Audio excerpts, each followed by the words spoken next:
Так, ну вот он, танцующий лес. Такие тут деревья чудные. Аномалия.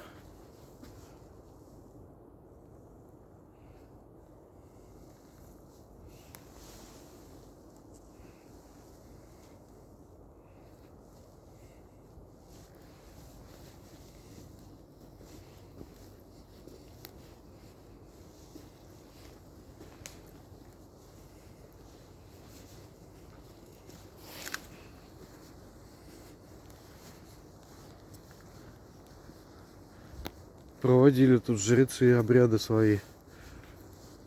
С потусторонними силами общались. Поэтому, похоже, с деревьями такое произошло.